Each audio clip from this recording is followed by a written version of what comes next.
Olá, começando mais uma Ana Carolina Entrevista, hoje com um pouquinho de atraso, às 11h30 da manhã, mas foi por um bom motivo, porque o papo vai ser muito gostoso, valeu a pena esperar. A minha convidada de hoje nasceu em São Paulo e sempre perambulou pelas áreas das multinacionais, executiva. Da engenharia, ela partiu para a gastronomia e há 3 anos fundou a Cookie Lab. Nós vamos conversar com a empreendedora Patrícia Santos. Tudo bem? Oi, tudo bem? Vamos falar, você nasceu em São Paulo aonde? Eu nasci em São Paulo, São Paulo. No bairro? No capital, em Campo Belo. No Campo Belo. E família grande, pequena, como é que é? Minha família não é muito grande, mas a gente considera pai, mãe. Eu tenho 2 irmãos gêmeos. Gêmeos? Gêmeos, 5 anos mais velhos do que eu. Homens? Não, uma mulher e um homem, um casal. Um casal. Tá. É. E a gente tem essa... A gente é bem unido, uma família muito unida. Então, a gente considera a família mais esse grupo. Né? Meu pai teve irmãos, minha irmã tem irmã, minha mãe teve irmãos, mas a gente, as 5 são bem juntos, bem família mesmo. Campo Belo é um bairro tradicional e bom de São Paulo. Você teve uma infância tranquila, então? Eu, particularmente, tive uma infância tranquila, no Campo Belo, nasci, tô lá até hoje. Tô lá até hoje. Família inteira tá lá até hoje. Uma classe média, eu particularmente tive uma vida de classe média boa, né? Meus pais já tiveram uma trajetória um pouquinho mais difícil, mas a gente como os filhos, graças a Deus, foi uma trajetória excelente. Teus pais faziam o quê? Minha mãe, ela foi secretária por bastante tempo, aí quando ela teve meus irmãos, teve que parar de trabalhar. Porque cuidar de gêmeos não é fácil, né? Minha avó não teve condições de cuidar também, de ajudar tanto, então precisaram realmente continuar e ela parou. Meu pai é engenheiro, trabalhou também em multinacionais e também foi empreendedor na área de serviços. E aí minha mãe, quando eu tinha uns 12 anos, resolveu voltar a estudar, porque o sonho dela era ser professora. Que barato! E aí ela voltou a estudar, fez faculdade, fez licenciatura, fez faculdade, fez tudo. E aí passou a ser professora, chegou até diretora de escola e aí se aposentou. Você, na sua infância, foi boa aluna? Eu fui uma boa aluna. E queria ser o quê? Eu vou ser quando eu crescer?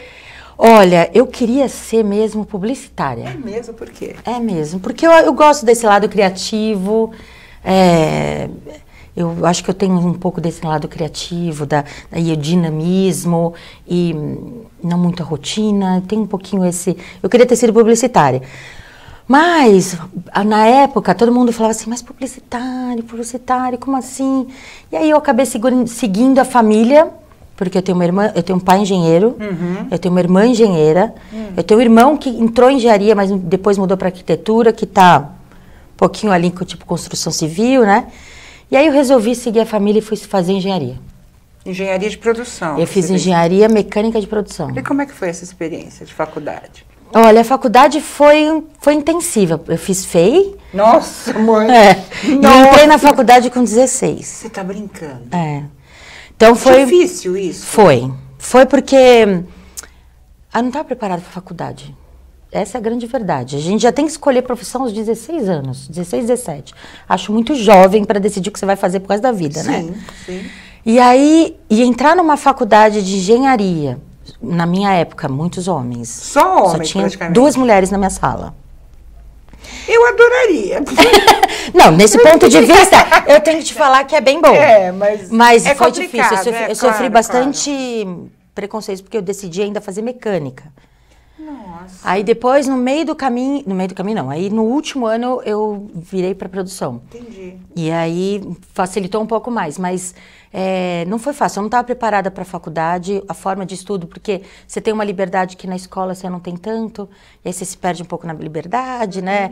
Para mim foi difícil mesmo a engenharia, estudar, tal.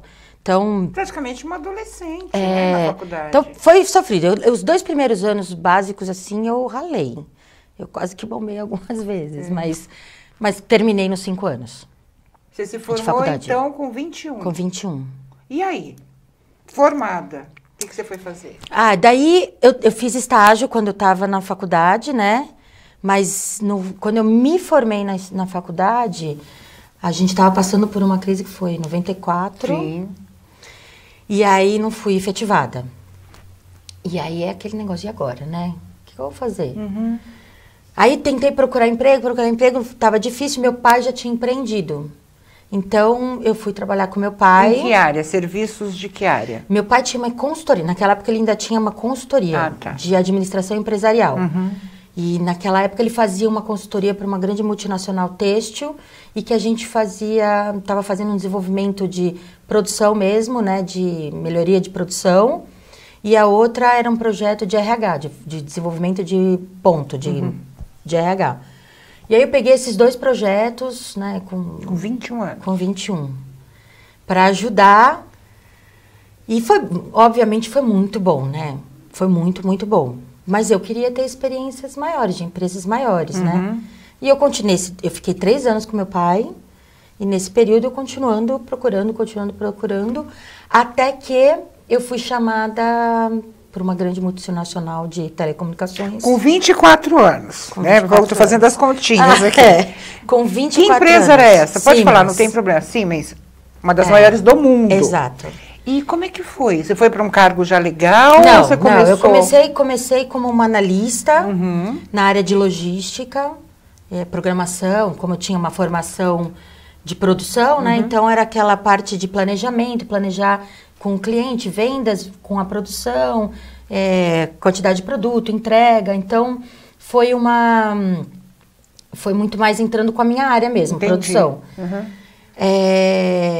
Daí, depois disso, acho que eu fiquei a Siemens, ela era uma empresa que proporcionava muito você rodar em várias áreas. Essa foi uma grande conquista, escola, assim, né? Foi uma grande escola, porque eu passei por muitas áreas durante os 13 anos que eu fiquei. Você ficou 13 anos na Siemens? 13. 10 anos como Siemens, daí em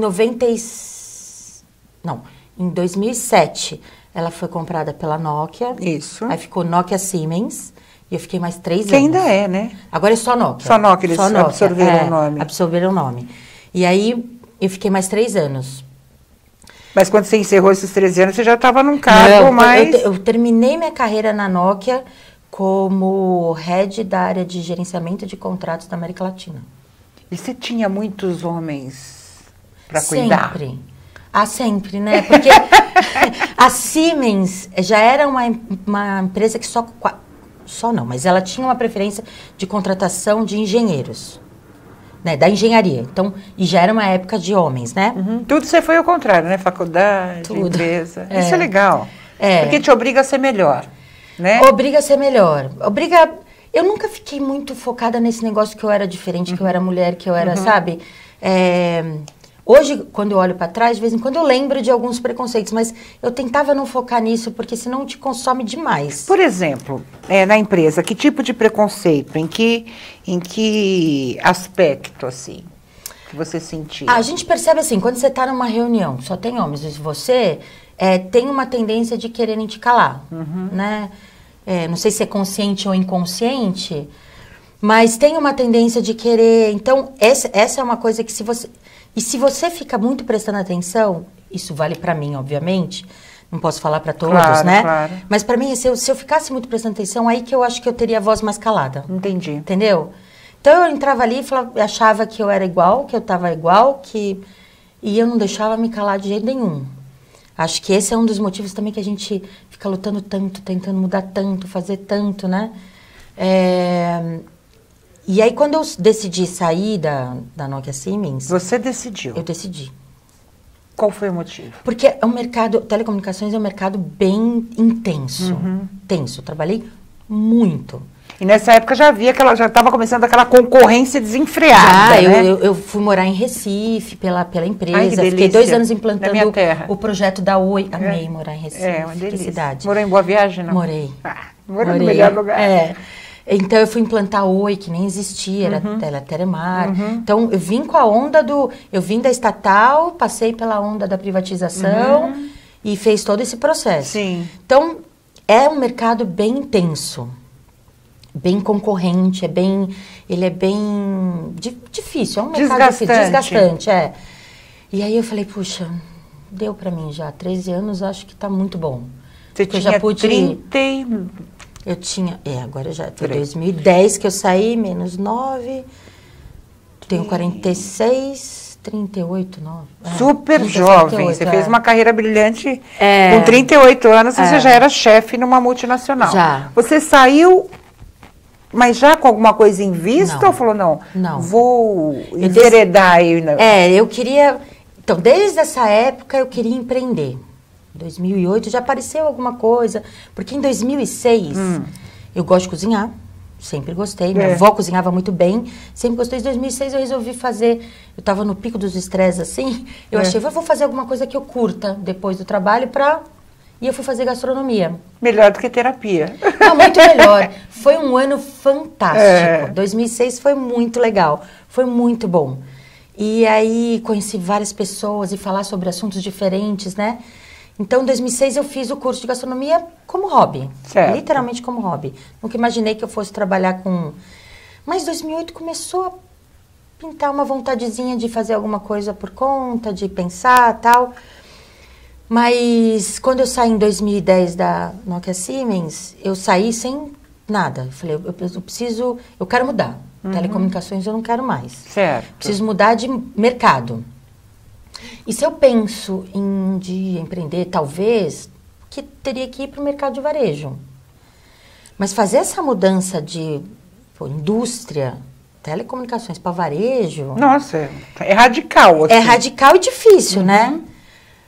Aí eu falei, bom, vamos um passo de cada vez. E aí, por muita sorte, eu fiquei sabendo de uma vaga numa empresa de varejo, de uma cafeteria multinacional também. Qual delas? Na Starbucks. E aí, só. E aí eu fui pro processo seletivo e cheguei no finalzinho, mas fui escolhida. E aí eu tive a chance de trocar de mercado e fui para a área do varejo na Starbucks como head de supply chain. Qual que é a maior diferença que você notou, né, de sair da indústria e para o varejo? O que muda radicalmente? Assim, a velocidade. Então, a velocidade de tudo. Então, a velocidade de você implantar alguma coisa, a velocidade de você dar errado e você ter que corrigir muito rapidamente, ou dar certo, você também vê o resultado. Tudo é muito mais rápido. É tudo muito mais rápido. Então, onde eu senti mais... onde eu aprendi mais, né, e senti a diferença foi na... velocidade das coisas. Do timing. Porque é muito dinâmico mesmo. Você bota alguma coisa para o consumidor, ele te responde na hora, né? Se tanto bom quanto ruim. E você tem que agir muito rapidamente. Então, se você... Lá eu planejava um produto que demorava 6 meses para chegar, 7 meses. No varejo você tem que planejar rapidamente porque tem que estar lá, né? Não que lá no outro não precisasse, mas é diferente, você tem mais tempo, né? E você precisa de um retorno muito mais rápido. Exato, a velocidade é muito mais rápida. Então, essa acho que foi o grande aprendizado do varejo, diferente do... E a parte de marketing também, né? É bem diferente. Que na indústria não tem tanto isso, né? É bem diferente. Então, o que eu acho que está bem representado com a velocidade, né? A dependência do marketing, de você dizer, de você ter uma cultura muito forte, de você falar, e que eu posso dizer que na Starbucks eles sabem fazer isso muito bem. Muito bem, porque a Starbucks é uma coisa de paladar muito, vamos dizer assim, diferente. Né? Quando a gente fala de uma cafeteria, o paladar é muito diferente do nosso paladar, por exemplo, do nosso café, né? De tudo, dos nossos produtos. Então, adaptar o paladar do brasileiro. A Starbucks fez isso com maestria, porque foi muito rápido e ela cresceu muito rápido. Isso foi graças ao marketing mesmo? Eu acho que sim. Ela tem uma marca muito forte, né? Lá fora. Então, acho que isso...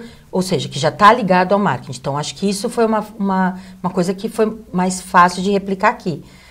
O que foi difícil é que a Starbucks preserva, assim, você aqui, ou no Japão, ou na China, ou nos Estados Unidos, onde é que seja um lugar que você se sinta confortável, porque você sabe exatamente o sabor que você vai encontrar. Tem que manter a mesma qualidade em tudo. A mesma, não só qualidade, mas sabor mesmo. E como é que é possível fazer isso com com matéria-prima, por exemplo? Então, café, todo mundo compra do mesmo lugar. Todos os suplementos eram comprados no mesmo, era o mesmo fornecedor. É o mesmo fornecedor que é a Starbucks. Que ela mesma fabrica. Ela produz.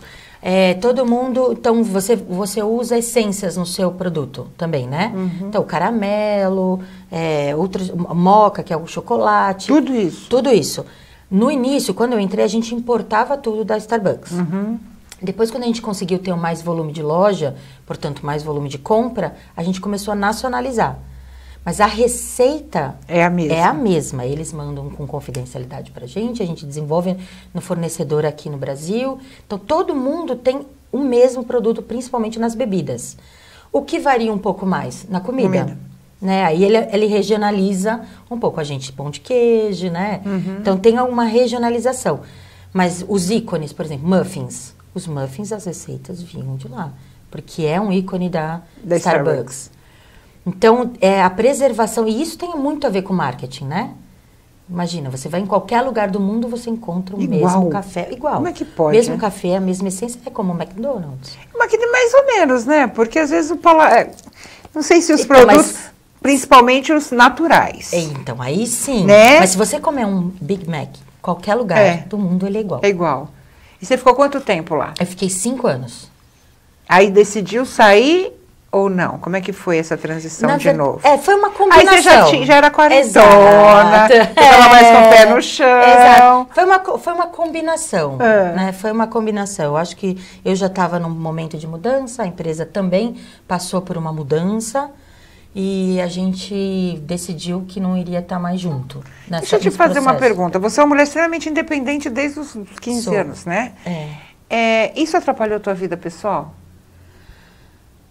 Eu me dediquei bastante ao trabalho. Total, né? Me dediquei bastante ao trabalho. Mas eu não enxergo como me dedicou a vida que eu tive, me atrapalhou. Porque a gente é uma coisa e outra, é combinação, né? Foram escolhas. A gente faz escolhas na vida e eu não me arrependo dessas escolhas.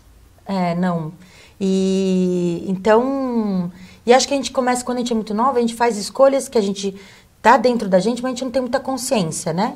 É verdade. E daí depois a gente vai descobrindo, mas agora eu sei por que eu fiz aquela escolha, porque já faz parte de mim.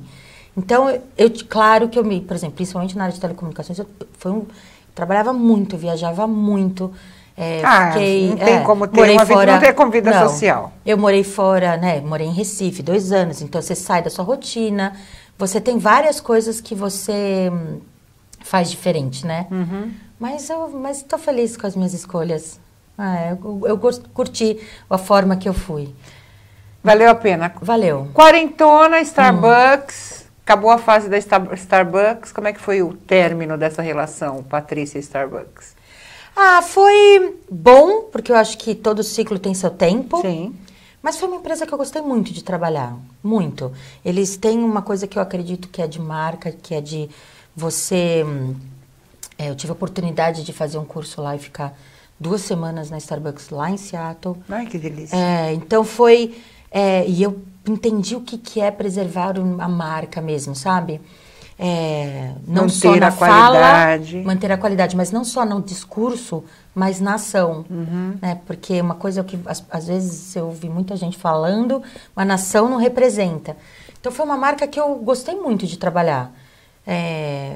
Não vou dizer que foi difícil deixar, mas ela marcou uma saudadezinha. Com certeza você trouxe um pouco de lá. Definitivamente. Pro seu negócio. Definitivamente. Acabou a Starbucks. Tá. E agora? E agora? Foi essa pergunta que você fez. Foi. Quando eu saí, eu falei, e agora? Mas eu tinha uma certeza. Dentro de mim. Eu não queria mais voltar para o mundo corporativo. Meu ciclo de mundo corporativo já tinha dado. Mais de 20 anos, né? É muito tempo. É muito tempo. Eu queria mais ainda, cada vez mais o empreender veio bem forte, né? Mas eu queria fazer tudo com muita calma. E aí eu resolvi tirar um ano sabático. Conta isso pra mim, como é que foi isso? Eu resolvi que eu não iria procurar emprego. Eu fiz minhas contas financeiras, obviamente, Claro. e falei, até quando eu posso, né? E aí eu me coloquei num período e eu fui conversando com as pessoas nesse período. Eu fui procurada por empresas. Eu fiz entrevistas e tudo. Mas Quase voltou. Quase, quase. É porque eu tomei a decisão de parar exatamente no auge da crise, 2015. E todo mundo falou, você é louca. 2015, você vai bem Foi agora. corajosa. É. Aí eu falei, bom... Empreender em 2015, o povo queria desprender. E você querendo empreender numa época totalmente... Fui completamente na contramão. Mas 2015 aí eu tirei para entender. Então eu conversava com as pessoas, eu acho que networking é fundamental. Claro. Então durante a semana eu conversava com um, e apareceram várias possibilidades, até que eu falei, pô, eu não posso jogar para trás tudo que eu já vivi. Sim. Então eu quis fazer uma combinação de mundo corporativo, né, gestão principalmente, versus uma coisa que eu gostava, que é gastronomia, versus uma coisa que eu entendia que veio da Starbucks. Então, por que não juntar tudo isso, encontrar um produto que esteja no crescimento, que tenha começando a acontecer? E aí eu resolvi pegar a onda do cookie. Você fez um estudo de mercado? Fiz. Essa é a parte boa do corporativo, que você aprende que não dá para, né, simplesmente fazer. Você tem que olhar um pouquinho mais para frente. Aí eu comecei a entender o que era o cookie, né? Como é que você percebeu isso, o cookie? Porque... Eu percebi, eu vou ser bem sincera, eu percebi pelo Instagram. Eu comecei a ver muitas pessoas, e aí pessoas caseirinho mesmo, fazendo o cookie, verdadeiro cookie tradicional, que é crocante por fora, macio por dentro, não o que a gente conhece de biscoito. Sim. E eu comecei a ver que apareceu aqui, apareceu ali, apareceu... Eu falei assim, olha, começou a surgir lojas especializadas, quer dizer, já existia, né? Eu tenho um concorrente grande que, como loja, né?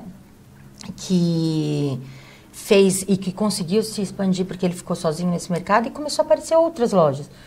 Aí tem um mercado que está crescendo. E aí eu fui estudar, fui ver, vi pesquisa de mercado, e realmente é um mercado que estava em crescimento, ainda muito embrionário, mas estava em crescimento. Falei, é aqui. E como é que você começou tudo? Sozinha? Você chamou alguém e falou, não, eu preciso de ajuda. Eu precisava de alguém. Né? Eu não sei trabalhar sozinha. E aí você chamou quem? Gente. Eu tenho um sócio investidor, minha empresa é familiar.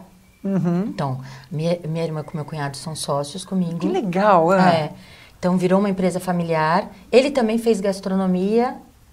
Então, ele também entende de gastronomia. Ele tinha uma franquia, que agora a gente está se dedicando só ao cookie, mas ele tinha uma franquia de restaurante. E agora... Então, eu falei, poxa, é uma combinação perfeita, né? Ele também entende, eu vim da mercado. Ele entende de varejo, eu entendo de varejo, mas eu também entendo de food service. Então, a gente resolveu começar pelo food service, que é onde eu mais conhecia pessoas e tal, que é vender para restaurante, que é vender para cafeterias. E aí depois, com esse andar, mas eu comecei em casa. Primeiro eu comecei em casa mesmo. Como é que você fazia? Você fez sua indústriazinha em casa. Produzia quanto no começo? Você lembra? Produzia pouquinho. Quanto? Sei lá, produzia no mês uns 100.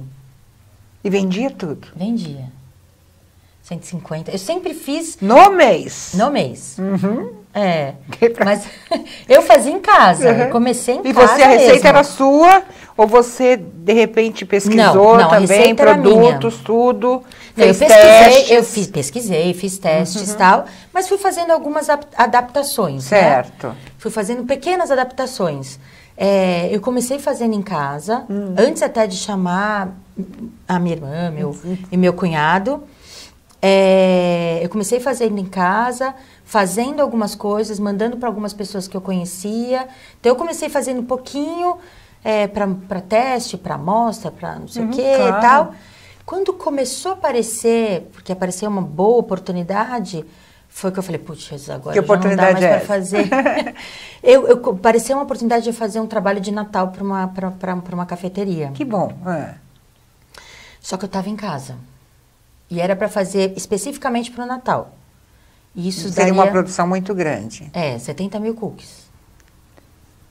De 100 por mês para 70 Fazer mil. Então, E aí? foi daí, ela não saiu, porque eu tentei, eu queria fazer em casa, eu ia fazer Nossa, em casa não tinha mesmo. como.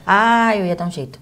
Só que, quando eu fui falar com o pessoal Da empresa. Não, do meu prédio mesmo. Ah, tá. Que ia aparecer gente, que ia, pelo menos um mês, algum pouquinho, ia ter gente dentro da minha casa.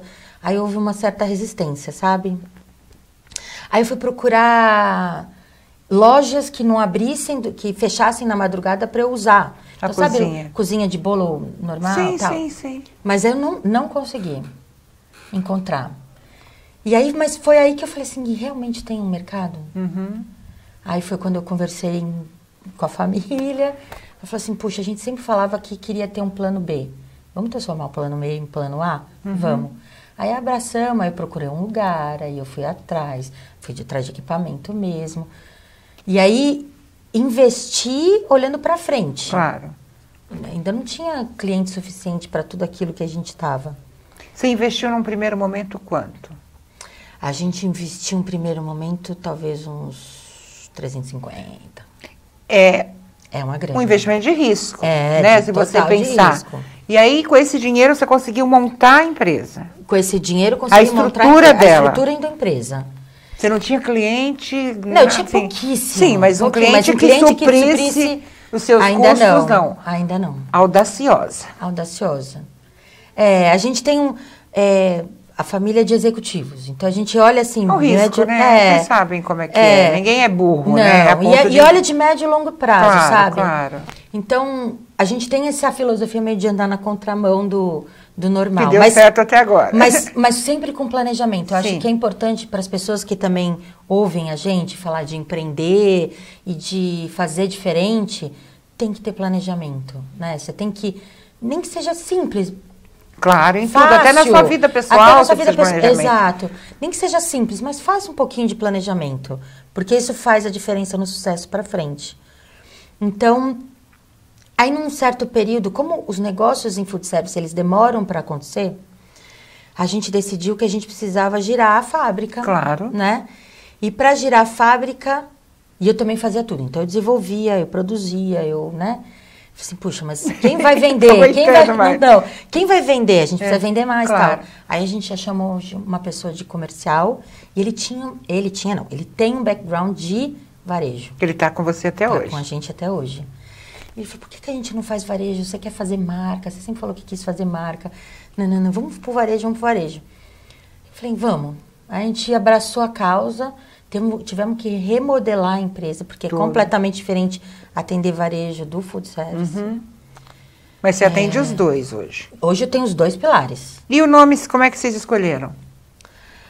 Eu queria uma empresa que pudesse, eu queria ser especializada em cookie, mas que fosse um laboratório de cookie. Quando você pensar em cookie, não só o cookie redondinho, qualquer coisa que eu possa fazer com uma massa de cookie. Pode ser um bolo, pode ser uma torta, pode ser... Isso muito pensando no food service também, sabe? Pode ser uma torta, Hoje você faz pode ser tudo ou só o cookie? Hoje a gente está focado no cookie porque ainda tem um mercado muito grande. Mas a gente oferece a possibilidade de desenvolvimento. Então, eu tenho a possibilidade de desenvolver isso para algum outro tipo de produto que vá à massa de cookie. Que legal! E por isso do Lab. O Lab veio de laboratório, Cookie então Lab. Cookie Lab, tudo que eu posso fazer com cookie. E hoje você produz? E hoje eu como assim? Quantidade? Hoje eu produzo uns 1000 por dia. De 100 para 1000, 10 vezes mais. Foi bom, né? Porque a gente conseguiu conquistar os mercados que eu queria estar, ou a grande maioria, esse ano de 2019, porque eu lancei o produto varejo em abril. Agora? Sim. Você ficou 2 anos só no food service, 2 anos e meio. Só no food service. O produto de varejo eu lancei dia 1º de abril, não é dia da mentira. Quer dizer, é dia da mentira, mas não foi mentira. Então, eu lancei dia 1º de abril, e de abril para cá eu consegui entrar em quase todos os lugares que eu gostaria de entrar. Então, eu tô no Porque é um produto diferenciado. Vamos mostrar, Paulinha, as fotos que eu tenho? Eu tô sem retorno aqui. Você vai ligar para mim? Só para eu ver? Tá bom. Tá passando as fotos? Conta um pouquinho, assim, o que é primordial no teu produto. Primordial no meu produto é qualidade. Qualidade. A gente, de verdade, se preocupa com a qualidade e dizer... E quando você abrir a caixa, você sentir exatamente aquilo que a gente fala. Crocante por fora, macio por dentro, com a cara original do cookie, que tem esse, sabe, esse rasguinho, com craquelado. Isso faz parte de um cookie. Pode passando as fotos, Paulinha. Então, o primordial é você, uma qualidade, e você sentir que como se o produto tivesse acabado de sair do seu forno, e você se sentir...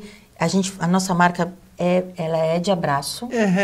De abraçar as pessoas. Então, a gente quer que as pessoas sintam que o produto acabou de sair do forno e você sentiu aquele abraço quentinho. Você tem quantas formas de venda?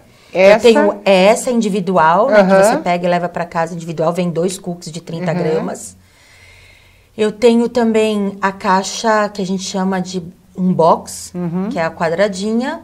Eu não que tenho aí é foto para família. Depois eu mostro. É anterior. É anterior. Volta, Paulinha, só pra gente mostrar. É mais uma. Mais uma. Essa. Aí a caixinha. Aí vem quantos? Vem 8. 8 cookies. Embalados de 2 em 2. Ah, então, como se fosse porque individual. Como se fosse individual, porque você abre um, só come 2, você ainda tem os outros preservados. É por isso que eu falo da qualidade. A gente se preocupa até quando você chega em casa, né? De abrir, não ficar aberto, você não perder a qualidade. Então, a gente vende no varejo os 3 sabores. São 3 sabores. 3 sabores. Quais são eles? O chocolate, o baunilha, que é o tradicional, todo mundo conhece, e o Red Velvet. Que deve ser sensacional. O Red Velvet, na verdade, é o nosso maior campeão, por incrível que pareça. Mais do que o chocolate. Porque, na verdade, o chocolate tradicional, a sua concorrência é muito maior, né? O Red Velvet é um diferencial. Eu não tenho concorrência direta no Red Velvet. Entendi. Né? Eu tenho concorrente que vende no varejo, vende tradicional, vende chocolate, mas não tem o Red Velvet. E aí agora, em janeiro, final de janeiro, início de fevereiro... Pode voltar para mim. A gente vai lançar o vegano. De chocolate. Ai, que legal. Você já está estudando o vegano? Eu já tenho ele pronto.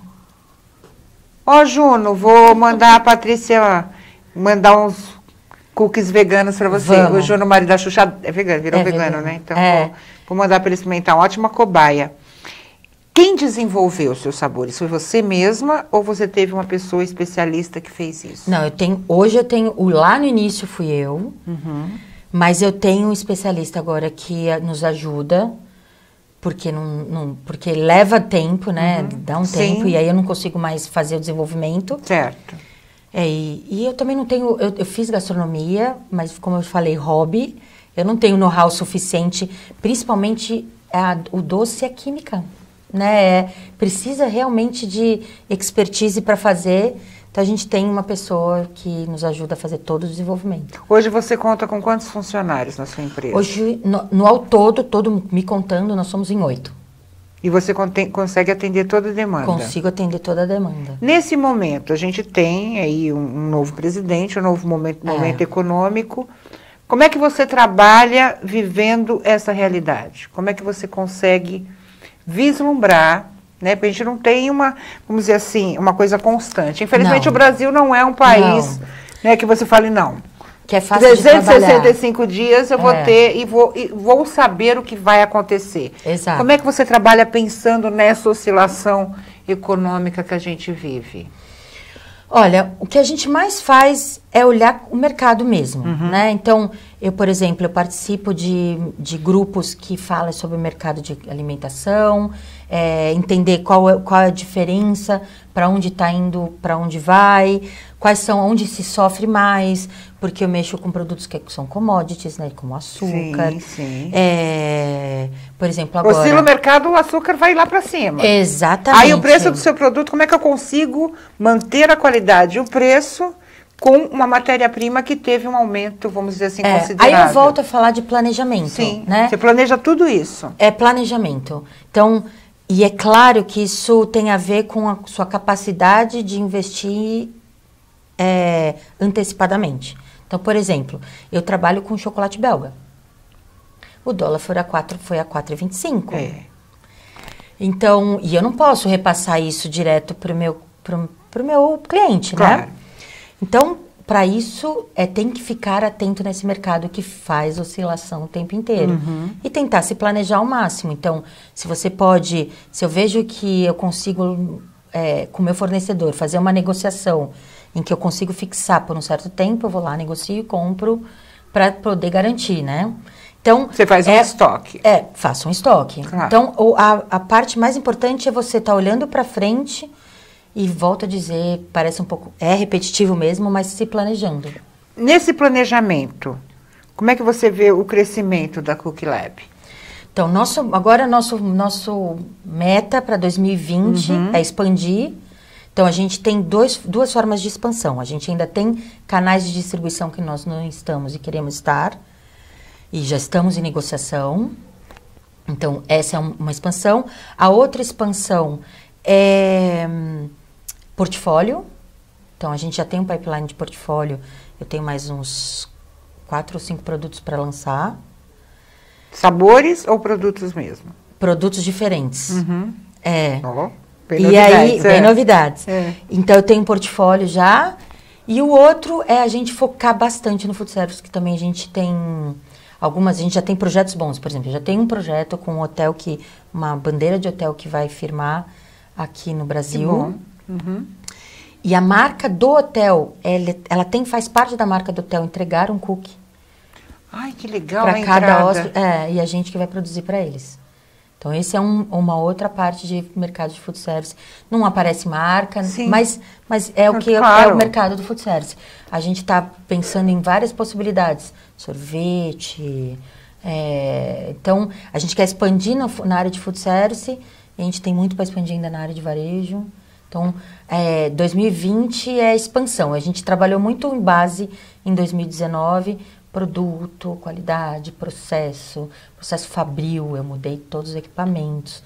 Você investiu mais ainda do que você tinha investido. Embalagem, porque a embalagem a gente não dava mais para ir no varejo fazer na mão, porque eu fazia mãozinha, né? Eu selava embalagem por embalagem na mão.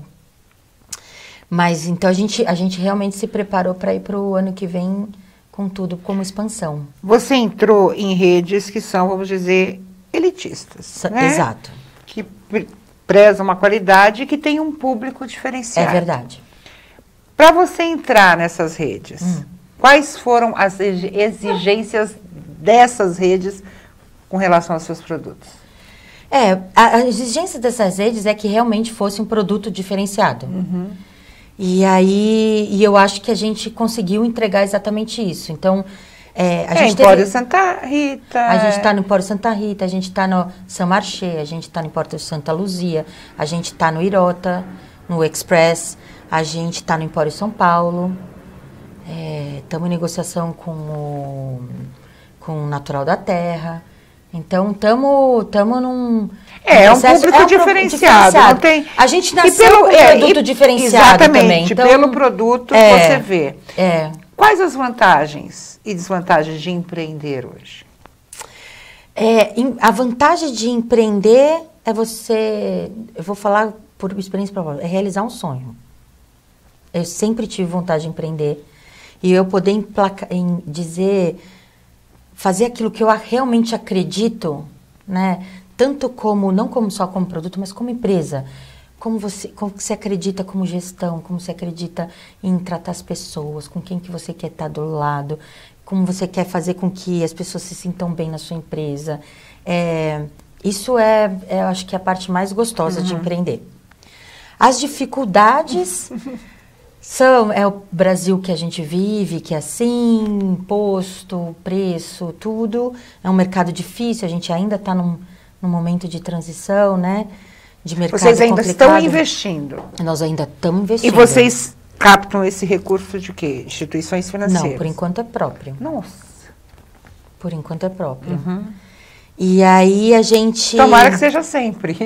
Tomara que seja sempre. Que seja sempre. Tomara que seja sempre. Então, por enquanto é um capital próprio e a gente... Então, assim, o investir, o que você tá no negócio quase 24 horas por dia. Né? Você dorme, né, Cookie Lab?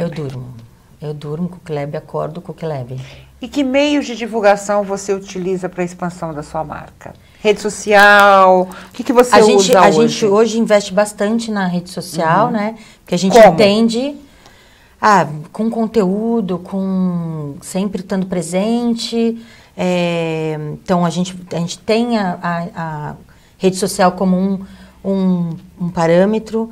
A gente investiu também numa assessoria que pudesse dar ajuda da gente ter voz, né? Claro.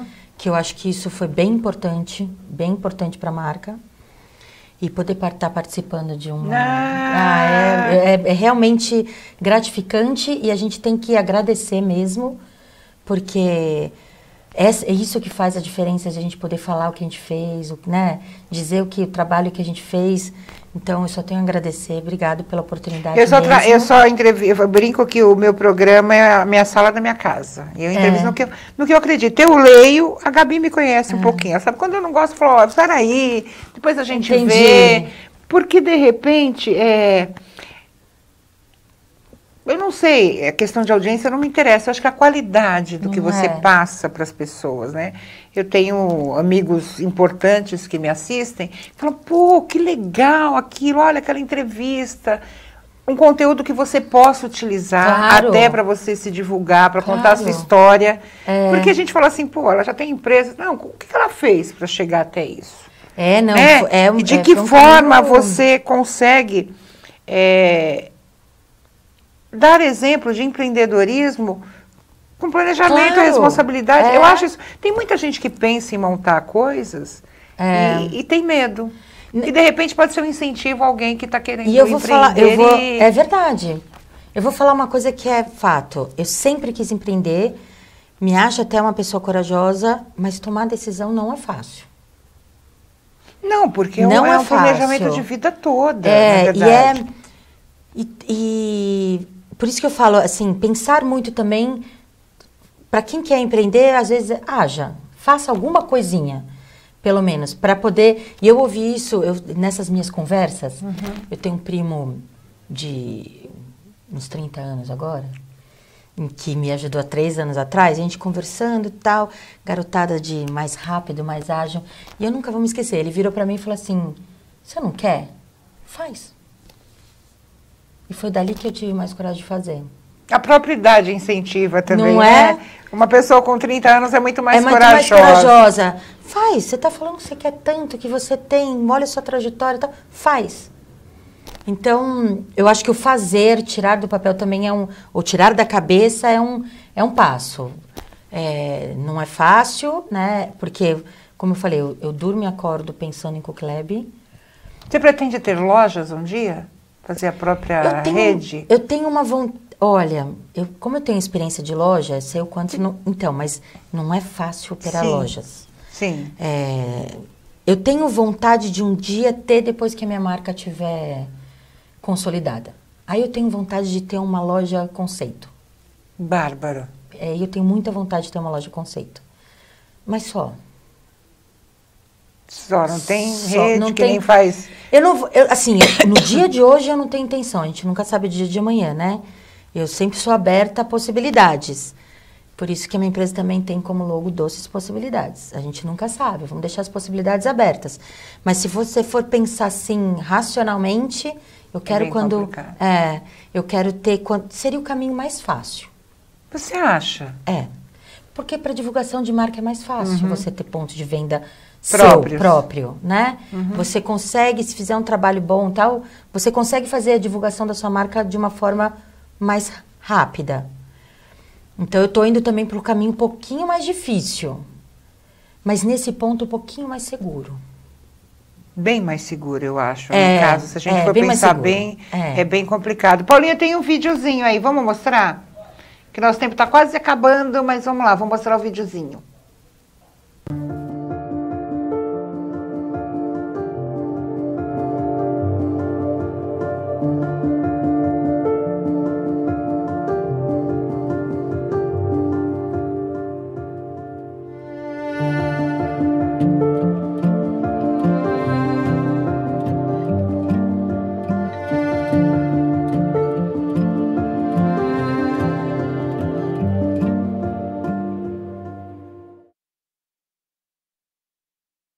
É impressionante, né? Você É olhando, o olhinho dela brilha, ela vendo o vídeo. É um filho, né? É um filho. Eu ganhei o meu. Até falei para ela que quem vai comer esse aqui é a minha filha, Ana Flávia, que adora Red Velvet. Pra gente encerrar. A gente sabe que o Brasil, tudo é muito burocrático.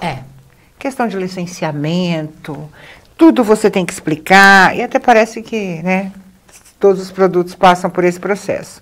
Todos. Foi difícil para você essa parte? Essa coisa da burocracia? Você fala, pô, tá tudo pronto, eles não me dão licença.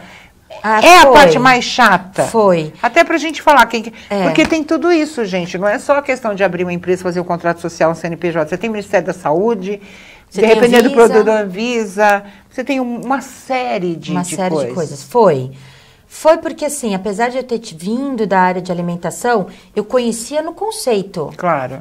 Mas não na prática. Então, quando você pensa, tem que ter essa tabelinha nutricional, nananana. Tá, como? Quem?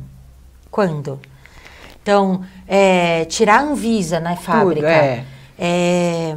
Até mesmo o contrato social. Começamos no contrato social, eu perdi 6 meses de negócio porque eu fiz o contrato social como MEI e eu botei um KNAI, que, desculpa a palavra feia, mas assim, é um código que você coloca, que é o que você tá... Qual é a sua finalidade de negócio? Sim, aí você fez a finalidade...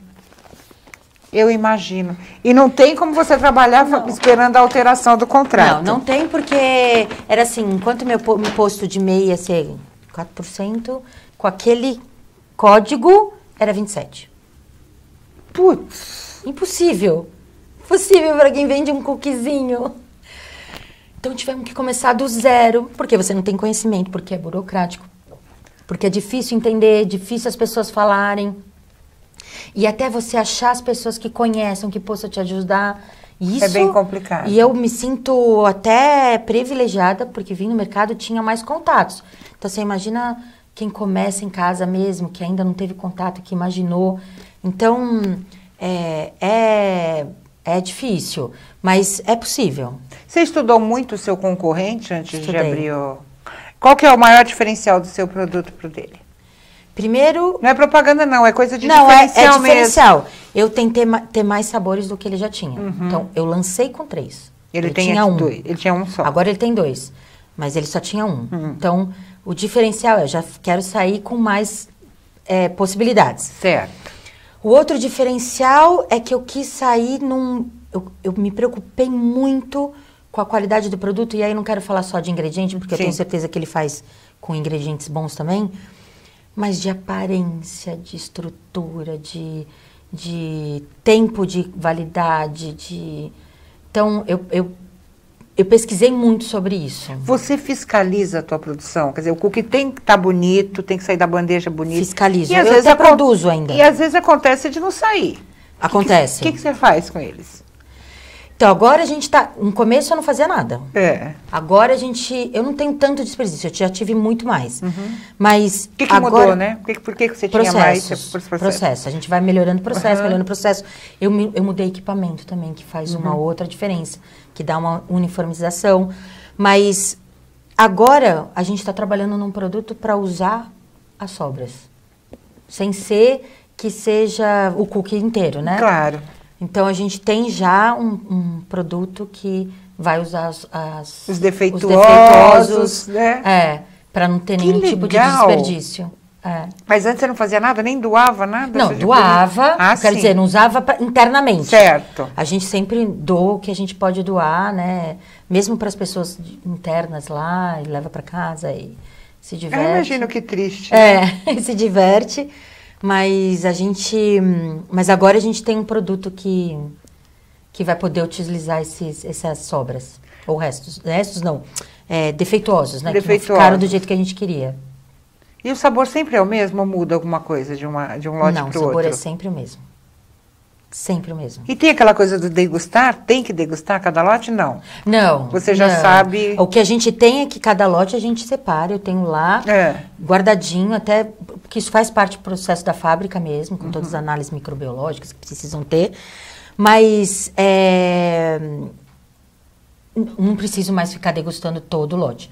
Porque agora no começo você fazia isso? No começo sempre que a gente não tinha processo, né? A gente tinha receita, era olhômetro. Bate, pesa, tal, mas tinha uma variação. Aí é por isso que eu falei, quando a gente foi pro varejo, não dá mais para ficar nesse... Experimenta, vai, tem que porque os volumes são maiores. Claro. Então foi quando a gente trocou batedeira. Então eu tenho uma batedeira profissional que bate no tempo que eu quero, que faz no tempo que eu quero. Quanto tempo demora para um cookie ficar pronto? Do início do processo até o final? Se eu começar do zero, ele deve levar uns 45 minutos. Não é tão demorado. Não, mas eu trabalho num processo onde eu deixo o meu cookie congelado, sem assar. Entendi. Então você já produz uma certa quantidade? Eu sempre tenho à frente produto em casa e aí eu só asso para entregar. Então ele sempre sai fresquinho. Que interessante Eu produzo num dia para entregar no outro. Você sempre vai ter um produto fresco. Qual que é o maior sonho da Patrícia? O maior sonho da Patrícia é que a Cookie Lab seja uma marca conhecida. Só isso. Só isso. Não importa o tamanho. Qual a sua meta de produção? Passar de 1.000 por dia para quantos? Eu quero chegar a 3.000 por dia no ano que vem. E depois eu quero chegar a 10.000 por dia em 2021. Boa sorte. Muito obrigada. Eu vou experimentar, depois eu vou falar para a Gabi se eu gostei. E pode ser honestíssima. Vou ser honestíssima. Pra gente, a opinião é a melhor coisa que tem. Só assim a gente melhora. Agradar o paladar, né? Você tem que agradar o paladar. Quanto mais paladares você agradar, tanto que ela já agradou paladares de famosos aí. Verdade. Da minha amiga Luísa Posse, que essa semana perdeu a cachorrinha dela, fiquei muito triste. Da Larissa Manoela e algumas pessoas. Você manda de presente ou as pessoas... Mando. Isso é legal.